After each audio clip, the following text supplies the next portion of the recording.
What if the most important part of your job description, the one non-negotiable requirement, was your own death? That's a dark way to start. What kind of profession demands that? One of the oldest, most secretive, and most terrifyingly permanent jobs in human history. We're going back 4,000 years. To the sun-scorched sands of ancient Egypt. To the silent valleys where kings were laid to rest. We're talking about the tombkeepers. The guardians of the pharaohs' graves. Guardians. That sounds straightforward enough. You mean soldiers standing watch? That was part of it. Yes, the most visible part, but it was also the weakest link in a chain of security designed to last for eternity. You had to understand the scale of what they were guarding. A pharaoh's tomb wasn't just a burial place, it was a treasure vault. A palace for the afterlife, packed with unfathomable amounts of gold, jewels, and sacred artifacts. It was the single greatest concentration of wealth on the planet. A magnet for anyone with greed in their heart. Exactly. Tomb robbing was a constant, pervasive threat. So the architects and priests faced an impossible question. How do you protect a secret that, by its very nature, must be known by the people who built it? How do you ensure the eternal silence of the masons, the artists, and the guards themselves? That's the real problem, isn't it? The human element. You can't trust anyone with that kind of secret forever. Precisely. Which is why the profession of tombkeeper was split into two terrifying tiers. There were the living keepers, the ones who patrolled the desert under the moonlight. And then there were the others, the keepers who never left their post. The eternal guardians. The living guards were the first line of defense. But their loyalty was always in question, wasn't it? Always. These were often elite soldiers or desert police. Like the famous Magi, they were tough, they knew the terrain, and they were tasked with patrolling the necropolis, the city of the dead. They lived in nearby settlements, watching for the flicker of a thief's torch in the night, listening for the forbidden chip of a chisel against stone. Their job was one of constant vigilance, of brutal heat and chilling, lonely nights. It sounds like a difficult, but respectable job. It was, but the pharaoh's priests knew that even the most loyal Magi had a family who could be threatened. A thirst that could be slaked with a wineskin, or a palm that could be filled with stolen gold. The living guards were a deterrent, but they weren't foolproof. They were mortal. The real security, the system designed to last for millions of years, was far darker. The architects had a much more permanent plan. What kind of plan? It began with the tomb itself. They became masters of misdirection, labyrinths of false passages that led to dead ends. Hidden pits designed to break a robber's legs. Concealed in the floor, massive stone portcullises that would drop and seal corridors forever. They even built entire false burial chambers, exquisitely decorated, to trick thieves into thinking they'd found the prize and should leave, while the real treasure lay hidden behind a secret wall meters away. So the tomb itself was a silent guardian. The first of them, yes, a passive, stone and shadow keeper.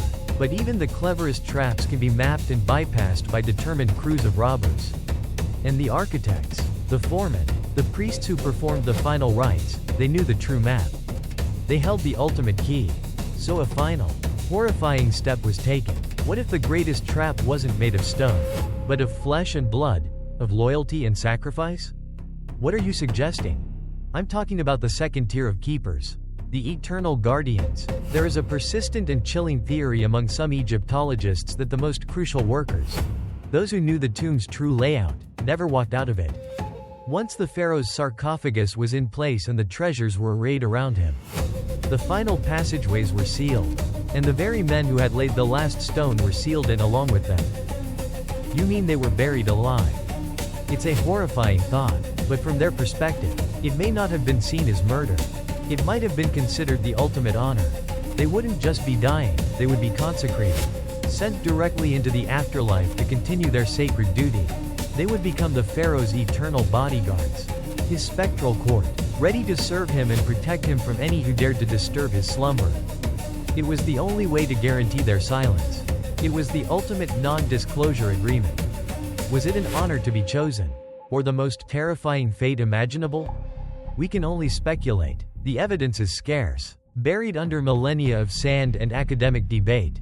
But imagine the ceremony. Not a brutal, violent act, but a solemn ritual. priests chanting, incense clouding the air, the workers taking their final positions in the darkness.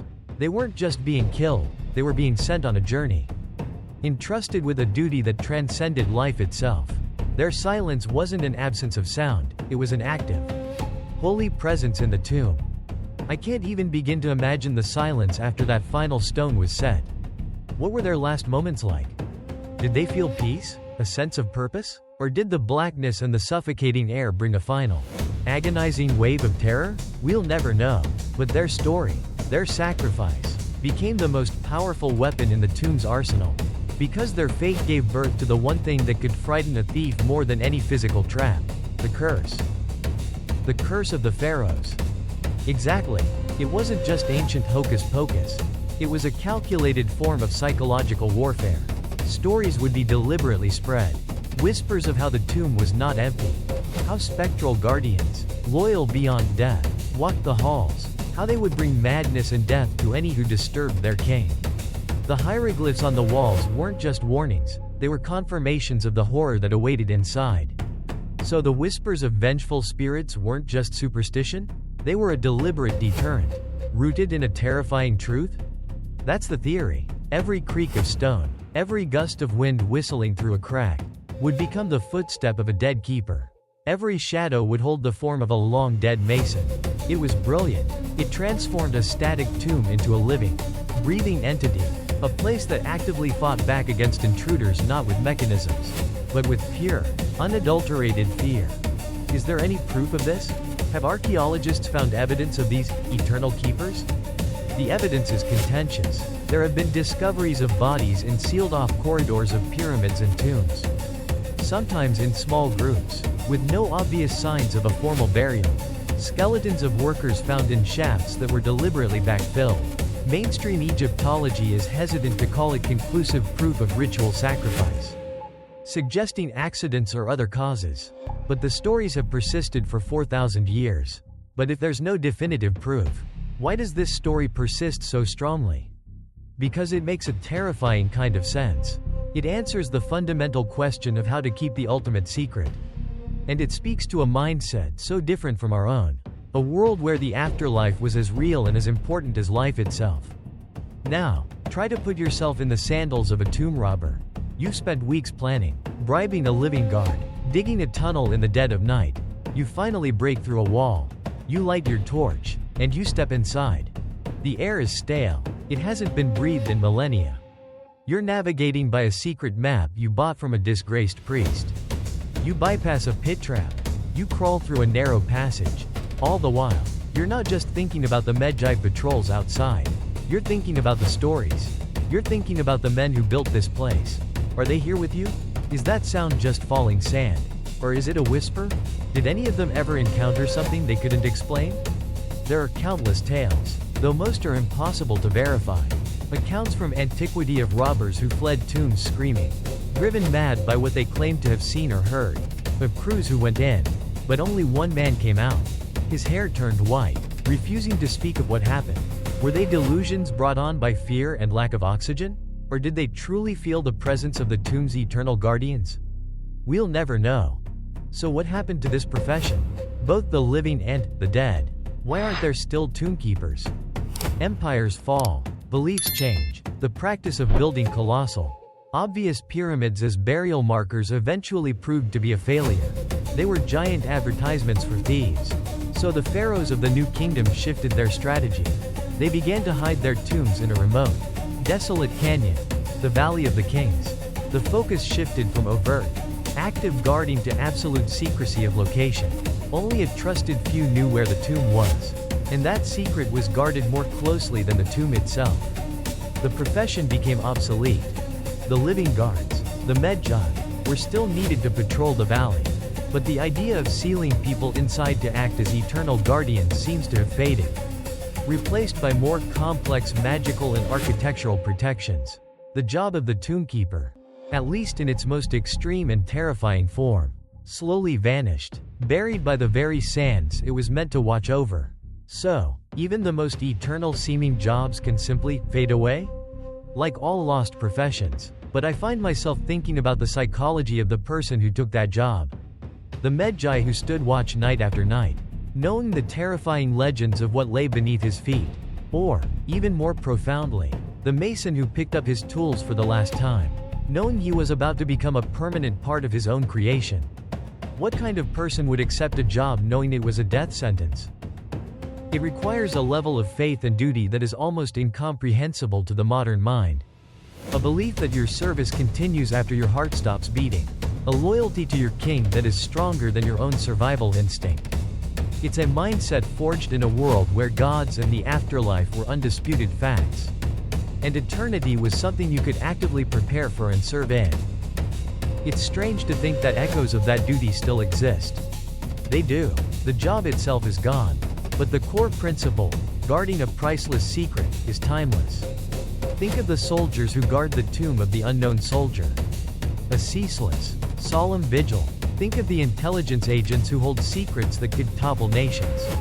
Secrets they might have to die to protect. Or even the cryptographers who design codes to safeguard information for centuries. Does the ghost of this ancient profession still linger in the high-stakes security of our own time? I believe it does. The technology has changed, from stone blocks to digital firewalls. But the fundamental challenge remains the same. How do you protect something of immense value from the ingenuity and greed of other humans? The Egyptians answered this with stone, with fear, and ultimately, with human life. Their solution was brutal, but it was born of a deep, unshakable belief in eternity. The tomb keepers of ancient Egypt were more than just guards. They were a living, and dying, part of the Pharaoh's journey into the afterlife. They were the keepers of a sacred threshold, the first and last line of defense for a king's soul. A lost profession, whose final duty was to be lost themselves. Forever. It's a powerful and humbling story. The idea of that level of commitment is almost overwhelming. We'd love to know what you think. Was being an eternal keeper a horrifying punishment? Or the greatest honor a mortal could receive? Let us know your thoughts in the comments below. And for more stories about the most incredible jobs that time has forgotten, make sure to subscribe to Lost Professions.